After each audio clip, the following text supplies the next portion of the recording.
thing. And what you just said there about the opting in. So the Red somewhere, with him opting in, he's now eligible for like a 5-year, I think it's 250 plus that he could possibly sign.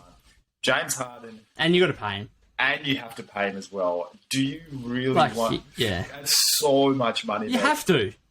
You have to though. You just traded for him. You have to. Yeah, really. But then this is the new NBA, mate. Like the fact that someone was 4 years into a contract and was able to get to a team that he wanted to.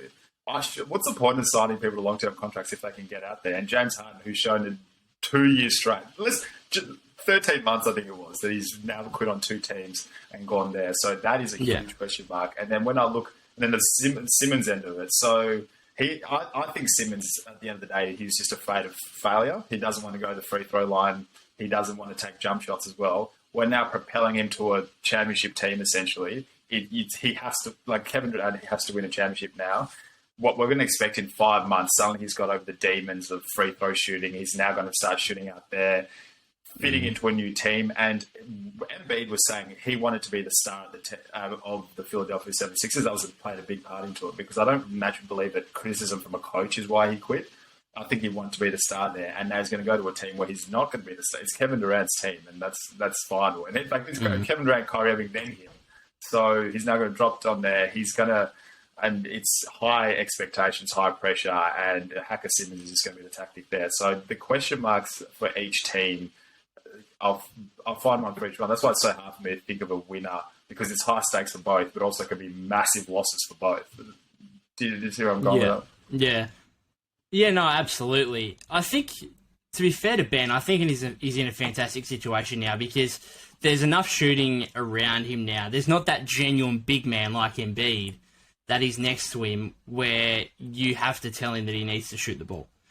Basically, all you need to do is get him to shoot free throws and be confident enough shooting free throws that he doesn't hesitate in attacking the rim and potentially getting fouled and going to the line, like what we saw last season, which was the start of all this, where he was afraid to go up and make a layup, basically, or a dunk, because he was afraid of getting fouled and going to the line. So that's really the question. It's not about can he all of a sudden come out and start shooting threes, although it would be kind of incredible if he started doing that. It would be so dangerous.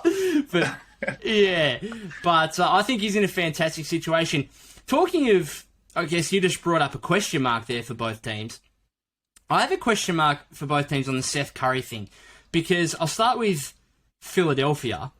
So you've got Harden and Embiid, but now with Curry not there, you don't necessarily have these specialist catch-and-shoot types. Like, you look at the rest of their lineup, Danny Green's probably the only one, and to me, Danny Green is getting over the hill a little bit. Maxey needs the ball in his hands. He's a point guard, but Harden's going to be doing that role. Tobias Harris can be a catch-and-shoot player, but again, he's not elite by any stretch of the imagination when it comes to that. Thibault, not a catch-and-shoot player. No. Excellent defender, had a career-high 6 steals today. Not a catch-and-shoot player. So I just question the shooting around Harden, because we know that Harden... Remember those Houston days where he used to just dribble the ball between his legs for 20 seconds, and then, like, he'd just shoot it to the corner with 2 seconds on the shot clock and say, here you go. Put one up kind of thing. And I'm not sure they necessarily have those catch-and-shoot types that you need around James Harden, which is why the loss of Curry might actually hurt them a little bit. But then from a Brooklyn perspective, I'm kind of looking at Curry coming in, and yes, they brought in Simmons, which helps defensively, but I'm thinking about what their lineup is going to be at the end of a playoff game. And think, so you've got KD, Kyrie, Simmons, I guess, as long as he can hit free throws and be confident going to the rim, as I just said. Now, to me, if you've got Kyrie out there, it'd be questionable, I think, to have...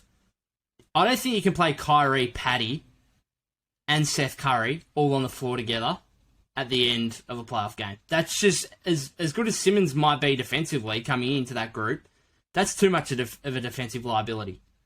And Joe Harris, who knows what he's going to look like coming off injury, if he comes back at all this season. It seems to be quite mysterious.